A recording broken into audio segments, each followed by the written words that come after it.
స్థానిక సంస్థల ఎన్నికలకు షెడ్యూల్ వచ్చింది. రాష్ట్ర వ్యాప్తంగా ఎన్నికల పోరుకు అన్ని రాజకీయ పార్టీలు రెడీ అవుతున్నాయి. ఇక ఈ సమయంలో అధికార కాంగ్రెస్ పార్టీకి చెక్ పెట్టడానికి బీఆర్ఎస్ రంగంలోకి దిగింది.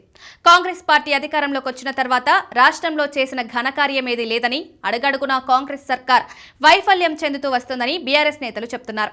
కాంగ్రెస్ సర్కార్ వైఫల్యం పైన బాకీ కార్డును విడుదల చేసి బిగ్ షాక్ ఇచ్చింది. ఒక్కో రైతుకు 75,000, మహిళలకు 44,000 ఇచ్చిన తర్వాతే కాంగ్రెస్ నేతలు ఓట్లు అడగాలని బీఆర్ఎస్ డిమాండ్ చేస్తుంది. ప్రజలను అబద్ధపు హామీలతో నమ్మించి అడుగడుగునా మోసం చేశారని, కాంగ్రెస్ మోసాల గురించి ప్రజలు ఎన్నికలకు ఓట్లు అడగడానికి వచ్చినప్పుడు ప్రశ్నించాలని బీఆర్ఎస్ పిలుపునిస్తోంది. ఈ క్రమంలోనే గ్రామాలలో ఇంటింటికి కాంగ్రెస్ బాకీ కార్డు పంపిణీ చేసి కాంగ్రెస్ నేతలను నిలదీయాలని సూచిస్తోంది.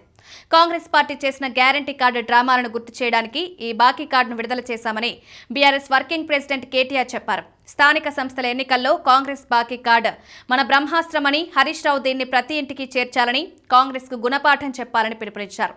మీకు ఈ ప్రభుత్వం బాకీ ఎంతో తెలుసుకోండి, ప్రశ్నించండి అంటూ బాకీ కార్డు ఉద్యమాన్ని చేపట్టిన బీఆర్ఎస్ ఇది రాష్ట్ర ప్రజలందరి కోసం తాము చేస్తున్న పోరాటమన్నారు.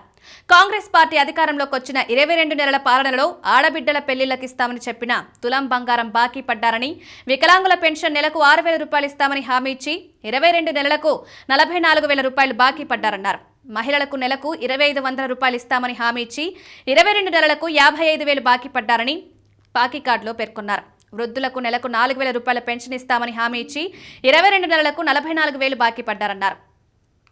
రైతు భరోసా 4 ఎకరాల రైతుకు 76,000 రూపాయలు బాకీ ఉన్నారని, రుణమాఫీ 2 లక్షల రూపాయలు బాకీ ఉన్నారన్నారు. నిరుద్యోగులకు 2 లక్షల ఉద్యోగాలు బాకీ పడ్డారని, విద్యార్థినులకు స్కూటీ బాకీ ఉన్నారని, విద్యా భరోసా కార్డు విద్యార్థులకు 5 లక్షల రూపాయల బాకీలున్నారని పేర్కొన్నారు. కాంగ్రెస్ పార్టీ నాయకులు ఇంటింటికి ఓట్ల కోసం వచ్చినప్పుడు నిలదీసి అడగాలని బీఆర్ఎస్ డిమాండ్ చేస్తోంది.